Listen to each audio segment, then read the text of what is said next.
Hey, good afternoon, friends. Today is Monday, August the 26th, 2024, and the time now is 12:37 p.m. So, I want to talk briefly about the situation in the Middle East, the situation along the border of southern Lebanon and Israel, or we can say the situation between Israel or the Israeli IDF and Hezbollah. Now, the weekend, Sunday was very busy. It was a busy weekend. We have Israel mounting a massive attack, or quote unquote, they're saying preemptive attack on Hezbollah targets in southern Lebanon. Hezbollah, on the other hand, basically did attack as well, sending about 320 drones, missiles, and or rockets at Israel, basically at northern and central Israel.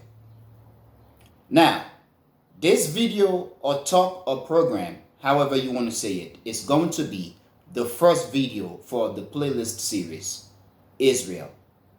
Once again, as I've said many times, each country in the world will have two playlists on this channel, the Echoing Voice. One is going to be the country's name, which will focus on the geopolitical position of the country, or in this case, Israel. How Israel relates to the other countries in its region, to Europe, and to the rest of the world. Basically, Israel in geopolitics, Israel in international relations. And the next playlist will be Domestic Israel. The Domestic Israel playlist will focus on the domestic situation in Israel. People to government interaction or relations, people to people interaction or relations, economics, finance, employment, ethnicity, religion, development, and so on and so on and so on. Now, if you haven't done so, please subscribe to this channel, The Echoing Voice. Share the links with your friends and families. Share the videos with your friends and your families. However, before I move further, I want to thank you a lot for being a member of the Echoing Voice community.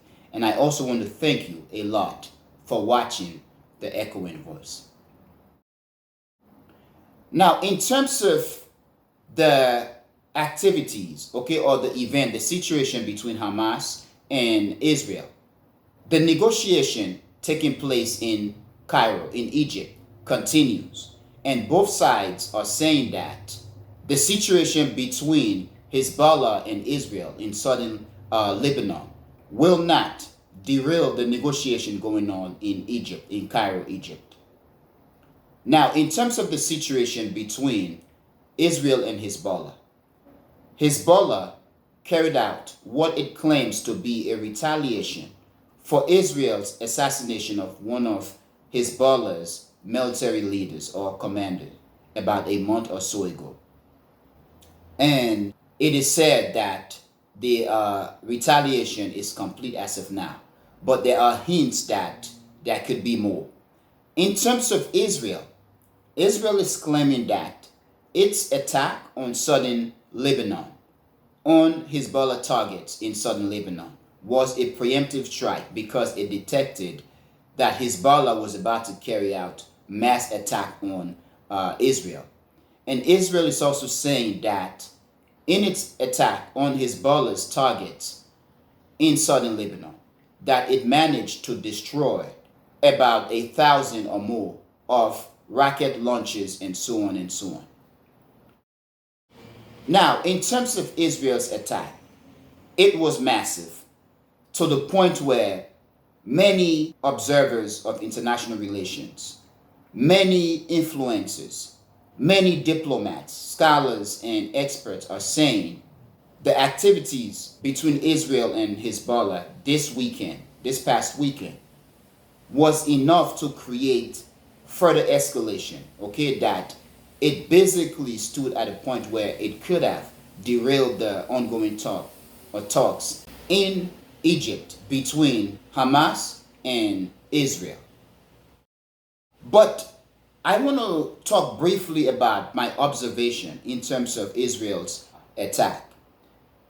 It was massive. Israel carried out its attack using 100 aircraft. I did some looking around and I found out that Israel, as a military power in the world and in the region, in Western Asia or Asia, period, Israel has over 500 or 600 aircrafts, which means carrying out this attack, Israel used about 1/5 or 1/6 of its military assets, of its aircrafts. It was massive. It was interesting. The attack itself has a form of World War-like scenario where Western countries flew many planes over Germans or enemy cities and just dropping bombs. Perhaps the activity that Israel carried out during the weekend on Sunday against Hezbollah targets in southern Lebanon doesn't match that which the Allies carried out over German territories or German occupied territories in Europe during World War II in terms of the scale and the amount of bombs dropped. However, if we can reflect past World War II, it is necessary or possible or even sensible that we can conclude that no time in history after the Second World War, maybe during the Vietnam War, that a country carried out a bombardment or a strike, an attack against another country or against a group using 100 aircraft at the same time. That, I believe, has never occurred after the Second World War. Perhaps only during the Vietnam War that happened. And even during the Vietnam War, I do not think that the United States carried out any attack on Vietnamese territories using 100 aircraft at the same time, especially in a very, very tiny area. In terms of scale, whether we are talking about scale on the map or scale in terms of the reality of southern Lebanon, that area is a tiny area. Therefore, I do believe that we should even consider or conclude that it is a congested area in terms of having 100 aircraft in the air at the same time. But then it begs the question, what was the strategy for this? Was it necessary? Why did Israel carry out such an attack? Yes, Hezbollah can launch 320 aircraft at Israel. But then it begs the question, what was the Iron Dome doing? But then because Israel is saying that the attack was a preemptive attack, basically going into southern Lebanon, destroy all the sites and the missiles and drones or rockets before Hezbollah is able to carry out its attack. In this case, we can even argue then, perhaps that Israel did this because once those 320 missiles and drones and rockets are basically sent, it can overwhelm the Iron Dome. Is it possible that that was the reason why Israel decided to do the attack preemptively? If so, then perhaps there must be reinvestment on the Iron Dome to re-strengthen the Iron Dome. Because this, I do believe it is also exposing something about the Iron Dome or the Israeli defense system. I'm not trying to be disrespectful. I'm only asking a question as an observer of what's happening in the world. Perhaps, friends, you can help me answer these questions or you can enlighten me. Join the conversation. Now, in terms of the attack itself, it does seem that it was a way for Israel to call out Iran, to basically put Iran on the blast. Let them know that, look, we are capable of doing this. We can overwhelm your system by sending 100 planes or so into Iran's territory. Then in this case, we should then assume that If the Iranians are taking notice, perhaps they might want to up their missiles, their rockets, or their drones production or arsenals. Because if 100 planes or more is coming into your territory, you must have thousands of drones and missiles and rockets to go at them. Now, in terms of Israel's activities in southern Lebanon, they are claiming that they managed to destroy about 1,000 or more, or thousands of rockets, rocket launches, and so on, which Hezbollah was planning to use to carry out mass attack into Israel, or mass attack at Israel. So Israel struck preemptively. Perhaps there are more information to be revealed and more analysis to be done. However, I am only discussing what I know so far in terms of the information. But then, in terms of what Israel did, southern Lebanon is a small area. Can we then question whether this was a wise decision, or perhaps, even though it was a show of force, it could have also taught Hezbollah lesson? Perhaps the Hezbollahs can do it again. Let's basically bait them to come again. But this time, we are going to launch hundreds more or thousands more if they put hundreds of planes in the air. But in terms of Israel, it seems as if Israel doesn't even have to worry so much because, one, Israel has the world's most powerful countries in its backing. So by sending 100 planes in southern Lebanon, because that area is a congested place, congested area, a small area, perhaps we can conclude that Hezbollah could have been able to basically take out a whole bunch of these planes.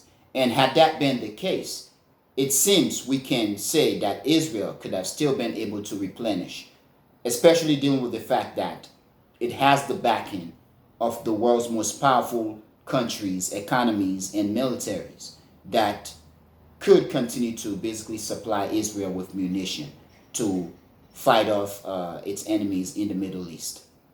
But then it begs the question, as much as southern Lebanon is a congested, a very tiny area, Iran is massive in terms of scale, in terms of land mass, whether we are talking about on the map or in reality. Now, I don't think that Israel is going to be or is foolish enough to launch such an attack, such large-scale attack at Iran. I don't think Israel is foolish enough to send 100 aircrafts into Iranian territories. One is that I don't think Israel has the capability, or I don't also think Israel has the stomach, is willing to do such thing. Perhaps the West, the United States, Israel could egg them into doing it for Israel. Now, in terms of Israel by itself, Israel will have to fly 100 planes across territories, across countries to go and attack Iran. That is going to be a suicide. Therefore, I don't think Israel is going to do such thing. Israel is going to send 100 planes or aircrafts, or all 500 or 600 of its aircrafts into Iranian territories, across other countries' territories or airspace into Iran. Also, as I've said earlier, a couple of seconds ago, Iran is massive in terms of scale, in terms of land mass. Whether we are talking about scale on the map, if you look at the map, Iran is a massive country. Or scale in reality, Iran is a massive country. It is a rugged country, terrain, where it is said that Iran is hiding many of its arsenals in the mountains. Let's say Israel basically decide, because of some whatever situation, we are tired of this, we are going to attack Iran. Okay, this is just a scenario. Israel send 100 planes, aircraft into Iranian territories. That means Israel is going to be further away from home. It is going to be in another person's neighborhood. It is going to be stretched. Iran is massive. As much as 100 planes or aircraft is a big deal in southern Lebanon, in a country such as Iran, which is even about 3 times or so larger than Iraq, sending 100 aircraft into a territory like Iran is nothing, because in terms of scale, that is not enough. So Israel is going to be at a disadvantage and it's going to be stretched. Perhaps we can say the same thing for Iran, because 100 aircrafts into Iranian territories or territory means that Iran will have to defend its territory. It's going to have its eyes all over, because Israeli planes could be here and could be there, which in this case means that Iran is going to be stretched as well at home, depending on the sophistication or how elaborate the Iranian defense system is. If Iran has a very good defense system, air defense system, ground defense system, and if Israel is foolish enough to send 100 planes into Iranian territories, Iran could be able to defend itself against Israel, because Israel is going to be at a disadvantage and it's going to be stretched. However, let's assume that Israel is able to have the United States and the West to launch the attack against Iran with 100 or so planes into Iranian territories. Then in this case, Iran is going to be in a position where it could be stretched and it is going to be at a disadvantage, because in this case, we are having the United States and the world's most powerful countries and economies and militaries at Iran's back. However, though, given what is happening in the Middle East, okay, between Israel and Hamas and now Hezbollah, given what is happening in Europe with Russia grinding down the Ukrainians, a war between the United States and the West and Iran, where the United States and the West and Israel launching attack against Iran basically means that they are going to then be taking resources massively from the Ukrainian theater and also from the Israel-Hamas theater, because they will have to focus on Iran. But should Iran be backed by Russia and China, then the West is going to be in big trouble. The West could win, but the West is going to be bogged down. As I've said many times, Iran is not Afghanistan. Iran is sophisticated. Iran has its own military industrial complex. And being aided by Russia and China, Iran is going to have the West drained in terms of resources, financial, economic, military resources. Now, if you are countries around the world that are bidding against the West, then it makes sense strategically to have the West get bogged down with Iran. But now, let me go back to the whole idea of Hezbollah and Israel. The attacks from both sides, Hezbollah and also from Israel, were basically massive. Israel carried out its attack using 100 aircrafts. And it is said, as I looked around, that Israel, depending on the source, has about 400, 500, or even 600 aircrafts. Which means, in this attack, this past attack, Israel used about 1/5 or 1/6 of its aircraft, which is massive. But then we can argue that Israel doesn't have to, or didn't have to worry about losing its aircraft, because Israel does have the backing of the most powerful military and countries and economies in terms of their abilities and their willingness to continue to support Israel. However, in terms of the situation in the Middle East, whether we are talking about the situation between Israel and Hamas or Israel and Hezbollah, all we can do as a global community is hope that the situation doesn't spiral out of control and into an all-out war. Now, I'm going to end here.